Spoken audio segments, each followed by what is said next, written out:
ராம राम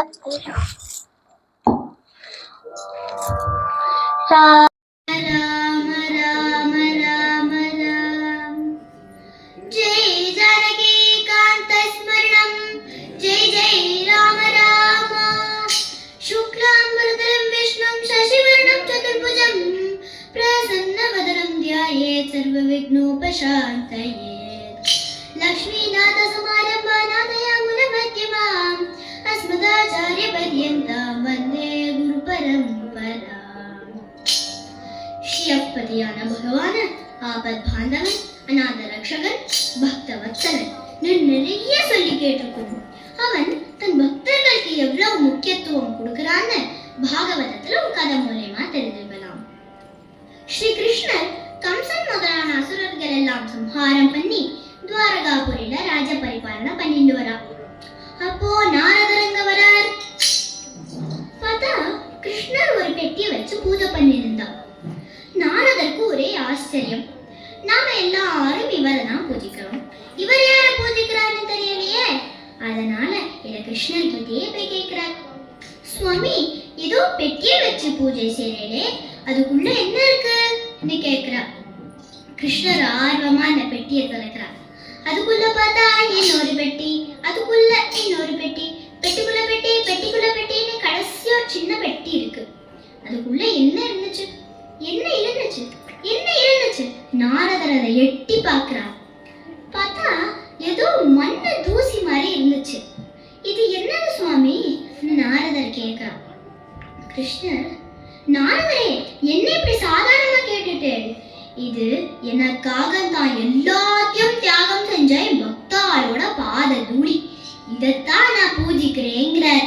பிரஹ்லாத நாரத பராசர व्यास कुंडलीक व्यासांबरीश शुभ शौनक भीष्मदाभ्यान् अदीन पुण्यानि इमा परम भागवतान् स्मरामिங்கிற மாதிரி என் பக்தாளோட பாத தூளிய சேகரிச்சு நான் பூஜை பண்றேங்கிறார்.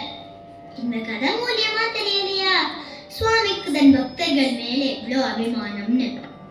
இப்படி எத்தனையோ பக்தர்கள் இருந்தாலும் பக்தர்களே சிரேஷ்டரான பக்தி குல சக்கரவர்த்தின்னு நாம சொல்ற முதல் ஆள் யாருன்னா நம்ம பிரஹ்லாதன் தான். அந்த பிரஹ்லாதனோட சரித்திரத்தை நம்ம இன்னைக்கு சுருக்கமா அனுபவிக்க போறோம். ஒரு நாள் ஒரு சமயம் சனகாதிகள் எல்லாரும் பார்க்கடலில் பள்ளி கொண்டிருக்கும் பெருமாளை தரிசனம் செய்ய ஆர்வமா பார்க்கடலில் பள்ளி கொண்ட பரந்தாமாதாரமணா, பார்க்கடலில் பள்ளி கொண்ட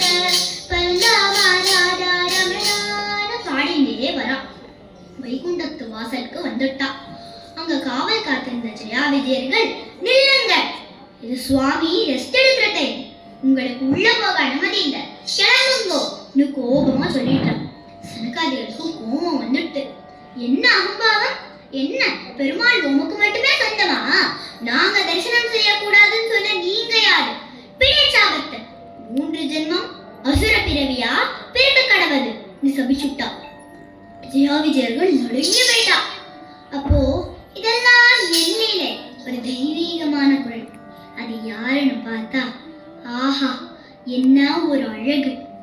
கோமலமான பாதகமலம், பீதாம்பரம், இடுப்பிலே ஒத்தியானம், ஸ்ரீவத்சம், கௌஸ்துபம், சங்கம், சக்கரம், விஷாலமான நேத்திரம், மந்தஹாச வதனம், கோடி சூரிய பிரகாசனாய் அந்த பகவானை பார்த்தா பார்த்தா பார்த்துட்டே இருந்தா.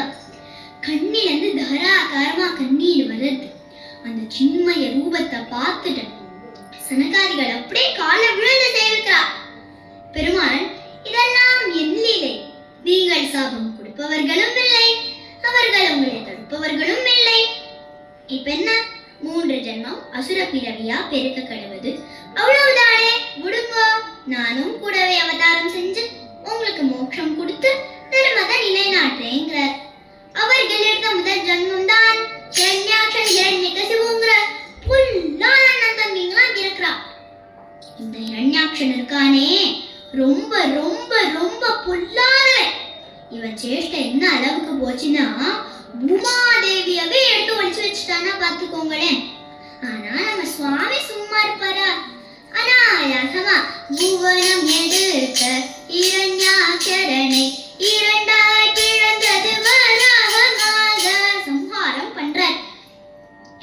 விஷயம் கேட்டதும் அவன் தம்பியான ஹிரண்யகசிபுக்கு ஆக்ரோஷம் வந்துடுத்து. என்ன, என் அண்ணனுக்கு இப்படி ஒரு மரணமா? என் அண்ணனை கொன்ன அந்த விஷ்ணுவோட இதயத்தை கிழிச்சு அந்த ரத்தத்துல என் அண்ணனுக்கு தர்ப்பண பண்றே முடிவெடுத்தான். விஷ்ணு அவனை பண்ணணும்னா சும்மா முடியுமா? அதுக்கு சக்தி வேண்டாமா? தபஸ் பண்ணாதானே கிடைக்கும். அடுத்த செகண்ட் தபஸ் பண்ண கிளம்பிடுறான். பாருங்கோ, தைத்தியம் கூட தனக்கு சக்தி வேணும்னா தபஸ் பண்றான். ஆனா நாம சக்தி வேணும்னா டேப்லெட்டை முழுகிட்டு பாருங்களேன். சரி, இவனும் அசுரனாச்சே, மொத்த அசுர பலைக்கும் சேர்த்து தபஸ் பண்றான். நாம நினைக்கிற மாதிரி ஏதோ உட்கார்ந்து தபஸ் பண்ணல, தான் பாத அங்குஷ்டத்துல நின்னுட்டு தபஸ் பண்றான். அதுவும் ஒன்னல்ல ரெண்டல்ல 10,000 வருஷம் கடுந்தவம் செய்யறான் நம்ம ஹிரண்யகசிபு. அவன் நாட்ட தபஸ் பண்ணவங்களும் யாரும் இல்ல, இனி பண்ண போறதும் இல்ல. அப்பேற்பட்ட கீர்த்தி ஹிரண்யனுக்கு. இவனோட கடுந்தவத்தை பார்த்துட்டு தேவேந்திரன் முதலானவாள்லாம் நடுங்கி போயிட்டா. அந்த சமயம் ஹிரண்யகசிபுவின் மனைவி கயாகு கர்ப்பவதியா இருக்கிறா.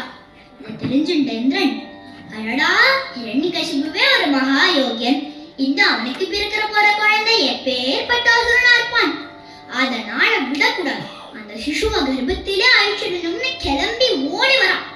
அந்த சமயம் நாராயண நாராயண நாராயண நாராயண நாராயண நாராயண நாராயண நாராயண நாராயண நாராயண பாடிண்டே வந்தது யாரு? நம்ம நாரதர் தான். இந்திரனை பார்த்துட்டு, என்ன காரியம் பண்ணிட்டு இருக்க இந்திராணி கேக்குறா. இந்திரன், இல்ல சுவாமி, இவ கர்ப்பத்துல இருக்கிறது ஒரு அசுரனோட குழந்தை, அதனால அந்த கர்ப்பத்திலே அழிச்சிடலாம்னு வந்தேங்கிறான். நாரதர் என்ன சொன்னார் தெரியுமா? இந்திரா, இவனா என் பிதா அசுரனாகவே இருந்தாலும் இந்த குழந்தை ஒரு மகா ஞானி, உலகம் போற்றும் மகாவிஷ்ணு பக்தன். நீ இல்ல, ஓ வஜ்ராயுதத்தால கூட இந்த குழந்தைய ஒண்ணும் செய்ய முடியாது. இது பாகவதோத்தமனான குழந்தைங்கிறார். இத கேட்டதும், அடடா, எப்பேற்பட்ட அவதாரம் பண்ணிருந்து நீ நினைச்சு நான் கயாத்துக்கு ஒரு பிரதட்ச நமஸ்காரம் பண்ணி மன்னிப்பு கேட்டுட்டு ஓடியா போயிட்டான். நாரதரும் அவளை தன் ஆசிரமத்துக்கு கூப்பிடுறார். அப்ப கயாத்து ஒரு வரம் கேட்கிறான். என் கணவர் அவர் தபச முடிஞ்சு என்ன அழைச்சிட்டு போற வரைக்கும் இந்த குழந்தை என் கர்ப்பத்திலே இருக்கணும்னு கேட்கிறா.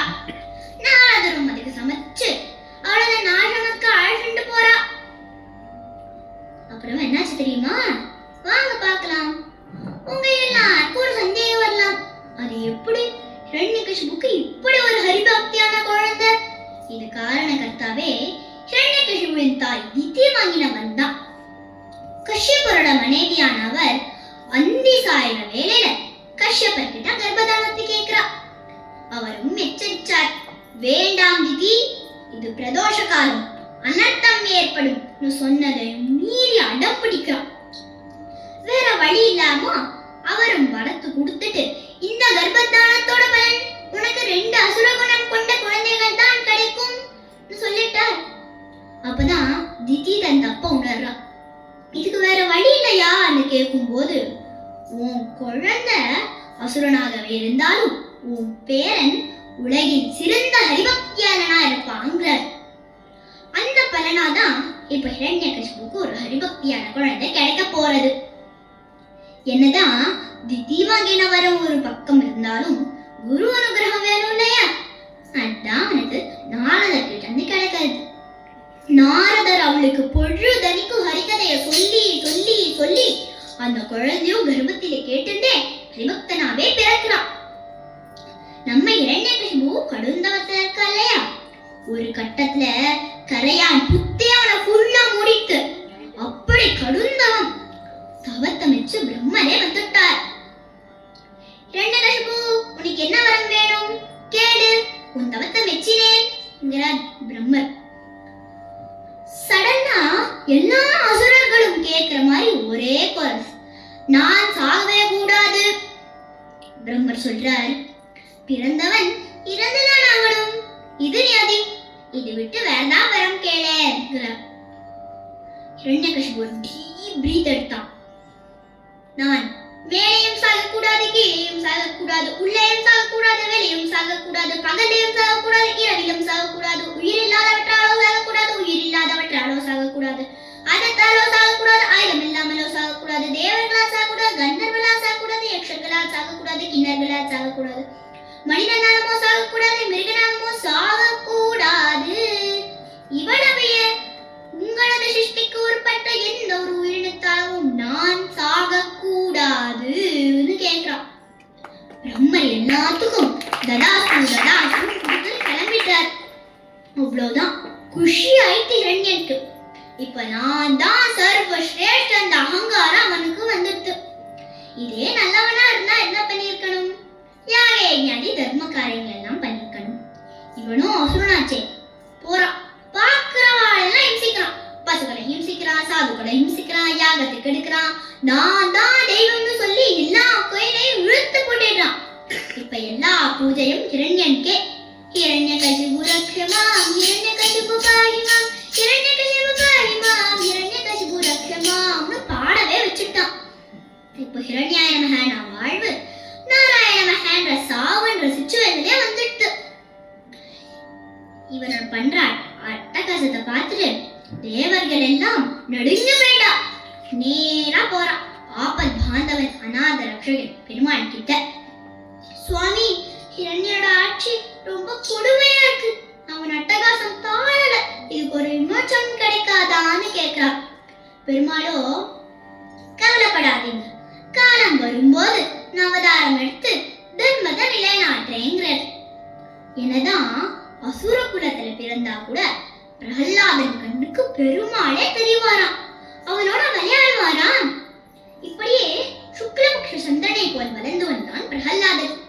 சரியான வயது வந்ததும் ஆனா குருகுலத்துக்கு சேர்க்கணும், பாடம்லாம் கத்துக்கணும்னு ரொம்ப ஆசைப்பட்டா ஹிரண்யகசிபு. அதனால ராஜ்யத்துல இருந்த உக்ராசாரியரோட குருகுலத்துக்கு அனுப்புறா.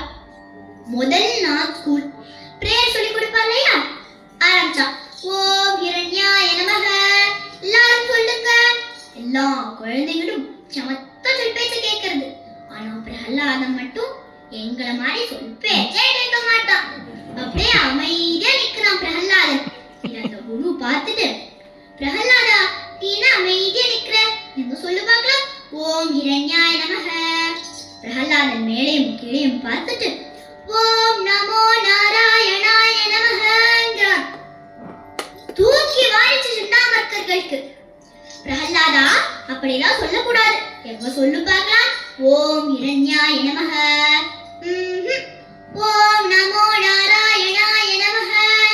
அவனுக்கு என்ன செய்யறதுன்னே தெரியல. இப்படியே கொஞ்ச நாள் போறது. பேரண்ட்ஸ் குருகுலத்தை விசிட் பண்ற நாள் வராது. அதாவது பிடிஎம், பேரண்ட் டீச்சர்ஸ் மீட்டிங்னு சொல்லுவா இல்லையா, இதோ நம்ம ஸ்கூல்ல எல்லாம் மாசம் நடக்கிறதே அந்த மாதிரி அந்த காலத்துல நடக்கிற பிடிஎம். பிரகலாதனும் ராஜாத்து குழந்தையாச்சு, அதனால அவன் அரண்மனைக்கே கூட்டிட்டு போயிடான். தான் குழந்தைய ரொம்ப நாள் கழிச்சு பார்த்ததும் கயாத்து அவனை அள்ளி அணைச்சுட்டு கட்டிக்கிறான். அவனுக்கு அழகா முத்து முத்தா அலங்காரம் பண்றான். அப்படியே ஜல் ஜல்லி நடந்து வரான் பிரகலாதன். அப்போ ராதாதிராஜ ராஜமார்த்தாண்ட ராஜகம்பீர ராஜகுல திலக ராஜகுலோத்துங்க ஹிரண்யகசிபு வரான். தான் குழந்தைய பார்த்த சந்தோஷத்துல பூரிச்சு போய் அவன் தன் மடியில உட்காத்தி வச்சுட்ட. பிரகலாதா, என் கண்ணே, நீ எப்படி இருக்க, நீ என்ன கத்துண்ட, அப்பாக்கு சொல்லு பார்க்கலாம். நம்ம அம்மா அப்பாலாம் குழந்தை ரைம் சொல்லுவான், சொல்லு சொல்லு. உடனே குழந்தைகளும் twinkle twinkle little star how I wonder what you are. இதை கேட்டதும் அப்படியே மெய் மறந்து போயிடுவாளையா. அந்த ஆசை ஹிரண்யகசிபுக்கு இருக்காதா? அதனால கேட்டதும் அப்பா நான் சொல்றேன் சொல்லி ஓம் நமோ நாராயணாய நமஹ. ஹிரண்யனுக்கு கோவம் வந்துடுது. உடனே பக்கத்துல இருந்த செண்டாமக்கர்கள் ஒரு முறை மறைச்சான். செண்டாமக்கர்கள் நடுங்கி போயிட்டா. ராஜன், நாங்க எவ்வளவோ முயற்சி பண்ணோம், கொஞ்ச கால அவகாசம் கொடுங்களேன்னு கேக்குறா. ஹிரண்யன், உங்களுக்கு 2 மாதம் நான் அவகாசம் தரேன், அதுக்குள்ள அவளை சரிப்படுத்தணும்னு சொல்லி அனுப்பிச்சிடுறா. அவளும் எவ்வளவோ முயற்சி பண்ணா, ஆனா ஒரு பலனும் இல்லை. இது என்ன எல்லைக்கு போச்சுன்னா, ஒரு நாள் பேட்டி பீரியட்ல குழந்தைகள் எல்லாம் விளையாண்டு இருக்கா.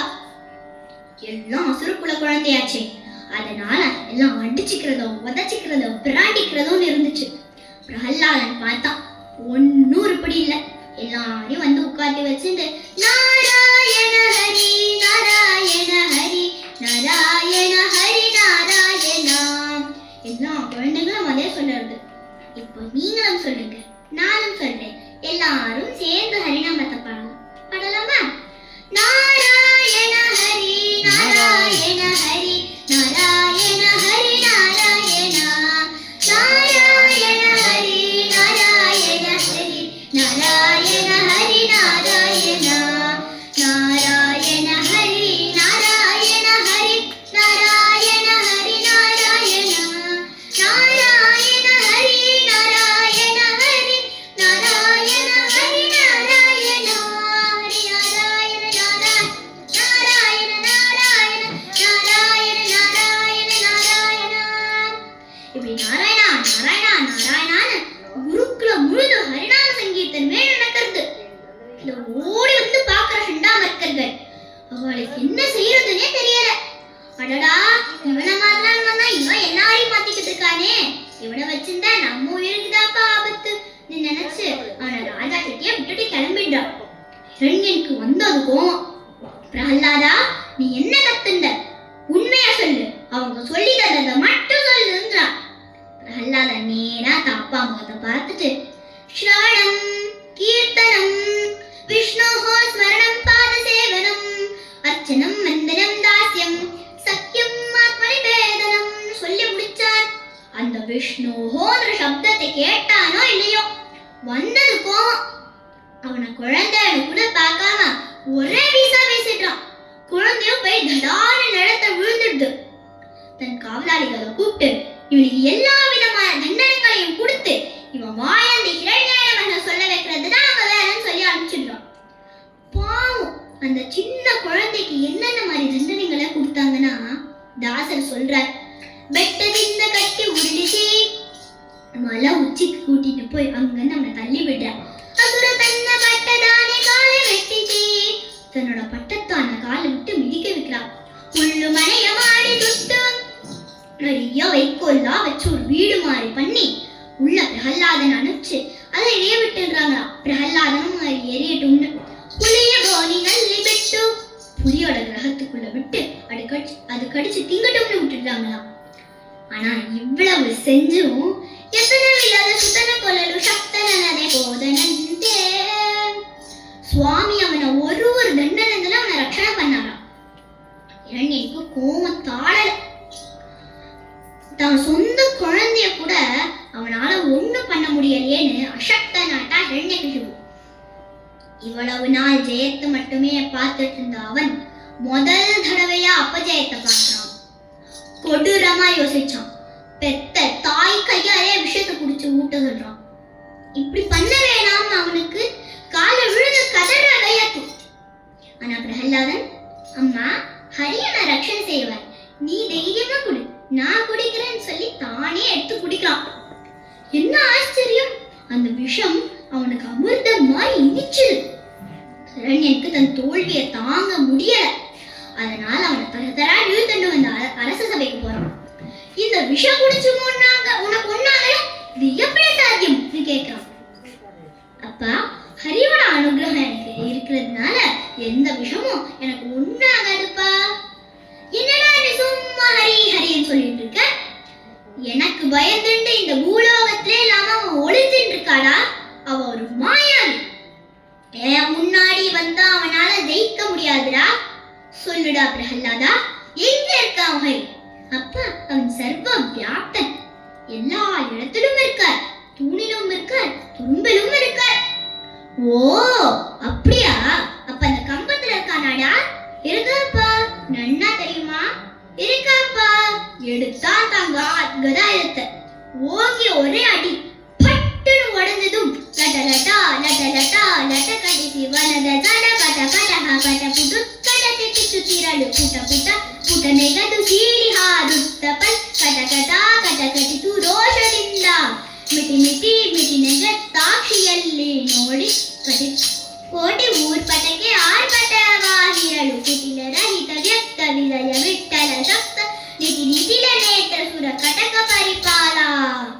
கம்பத்தை புழுந்தண்டு வர நரசிம்மர் ஆச்சரியமான அதி அற்புத ரூபத்துல சிங்கமுகம், கூர்மையான பற்கள், சிவந்த கண்கள், கூர்மையான வஜ்ராயுத போன்ற நகங்கள், மனித உருவம் கொண்டவராய் நரசிம்மர் அவதரிக்கிறார். உக்ரத்துல எங்களான இரண்யகசிபு, என் பக்தன் மேலே கலக்க பாக்குறியாடா? இரண்யகசிபு கண்ணில் பட அவனை ஒரு அடியா விழுத்தி தர தர எழுத்துட்டு வாசப்படிக்கு போய் தான் மடியில கிழக்கி சுவாமி தன் கூர்மையான நகங்களால் அவனோட வயிற்று கிழிச்சு ரத்த சொட்ட சொட்ட குடல மாலையா போட்டு நம்ம சம்ஹாரம் பண்றார். நரஹரியு உக்ரகோபவன்னு தாழிட சத்யம் விதாதும் விதவித்ய பாஷிதம் வ்யாப்தம் சபூதேஷு கிலேஷு ஜர்மனஹ அத்ருஷ்யதா ததி அத்புத ரூபம் உத்வஹன் சம்பே சதாயாம் நமிருகம் நமானுஷம் நாமிருகம் நமானுஷம் நாமிருகம் நமானுஷம். நரஹரியு உக்ரகோபவன்னு தாழிட அந்த நரசிம்ம ரூபத்தை பார்த்த அத்தனை பேருக்கும் மரட்டி.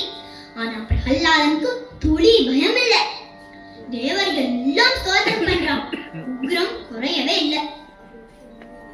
பிரம்மர் பிரஹ்லாதனை அழிச்சு, பிரஹ்லாதா இந்த அவதாரமே உனக்காகத்தான், நீ தான் அவர் சாந்தி படுத்தணுங்கிறார். பிரஹ்லாதன் ஸ்ரீ மாதவா முகுந்தா பாப சம்மாரா த்ரைலோக ஜகன்மோகனகாரா மாயாவதாரா ஜகநாத லோகாதிநாத. பிரபு நரசிம்மா, நானோ தைத்திய குலத்து குழந்தை. ஏன் பக்தியை வச்சு ஒரு அவதாரம் எடுத்திருக்கேன்னா நான் தன்யனானேன் சுவாமி, சாந்தி அடையுங்கள். பிரஹ்லாதனோட பக்தியை வச்சு நரசிம்மர் சாந்தி அடைஞ்சிருக்கார். உன்னை தன் மடியில உட்காத்தி வச்சிருந்து, பிரஹ்லாதா உனக்கு என்ன வரம் வேணும் கேளுங்கிறார். பிரஹ்லாதன் சிரிச்சுட்டே, சுவாமி உங்க வரத்துக்காக வர பக்தி பண்றேன், நான் பக்தி பண்றேன், நீ வரம் கொடுன்னு கேட்டாரையா? வரமாடாதா? ஏன் பக்தி உனக்கானது, எனக்கு இந்த வரமே வேண்டாங்கிறான்.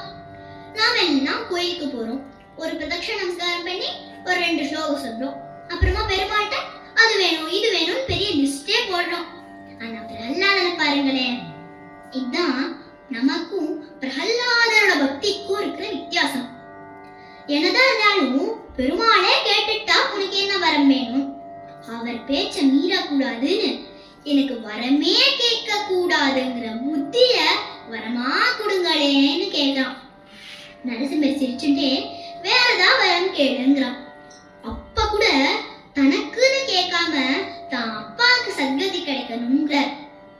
நரசிம்மர் சொல்றார், உன்னமானி பக்தர்களுக்கு உங்க அப்பா மட்டும் இல்ல, ஓ வம்சத்துல வர 21 தலைமுறைகளும் சத்கதி தான் கிடைக்கும்டா குழந்தை. சரி, இப்ப நானே உனக்கு ஒரு வரம் தரேன், உன்னை நான் சக்கரவர்த்தியா பட்டம் கட்டேன். இதுவரைக்கும் பக்தி செஞ்சவா, பக்தி செய்யறவா, இனிமே பக்தி செய்ய போறவான்னு எல்லாருக்கும் நீயே பக்தி குல சக்கரவர்த்தியா இருப்பேன்னு சொல்லி ஹிரண்யன் உட்கார்ந்த சிம்மாசனத்தில் தானே உட்கார்ந்த பவித்திரமாக்கி தன் கையால பிரஹ்லாதனுக்கு பட்டாபிஷேகம் பண்றார். இந்த அற்புதமான காட்சியை பார்த்துட்டு தேவர்கள் எல்லாம் பூமழையை பொழியறா. ஜெய ஜெய ஜெய வந்து பூவனு தந்து ஹரி ஹரி ஹரி வந்து சுரரெல்லாம் துதிசி பய நிவாரண பாத்மஸ்வரூபணே பரம புருஷி புரந்தர விட்டலனே சிம்மரூபநாத ஸ்ரீ ஹரே ஸ்ரீநாமதி சனே சிம்மரூபநாத ஸ்ரீ ஹரே.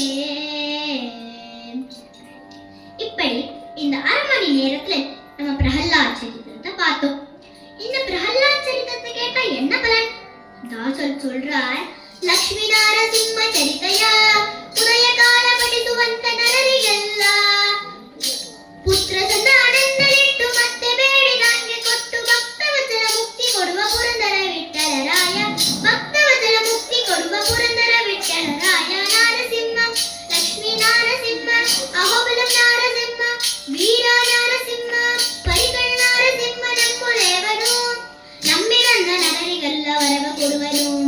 ನಾರಸಿಂಹ ನಂಬು ದೇವನು ನಂಬಿರನ್ನ ನರರಿಗೆಲ್ಲ ವರವ ಕೊಡುವನು. கேட்டு பாடுற வாழ்க்கை. அந்த புரந்தர விட்டலன் தான் கேட்ட எல்லா வரத்தையும் கொடுத்து பக்தி முக்தின்னு அனைத்தையும் அருளி காப்பார். தாசர் வர்ணிக்கிறான். இதையே நம்ம சுவாமி எல்லாருக்கும் கொடுக்கணும்னு வேண்டிட்டு காயன வாசா மனசேந்திரியைவா புத்யாத்மனா வா சுததே ஸ்வபாவா கரோமி அத்யத்கலம் பரஸ்மை நாராயணாயேதி சமர்ப்பயாமி. இந்த அற்புதமான சிந்தனையை நான் பகவானுக்கு சமர்ப்பிக்கிறேன். ஏதோ எனக்கு தெரிஞ்ச மாதிரி நான் சொல்லியிருக்கேன். இதுல ஏதாவது குறை இருந்தா மன்னிக்கவும். ஸ்ரீ கிருஷ்ணா அர்ப்பணமஸ்து.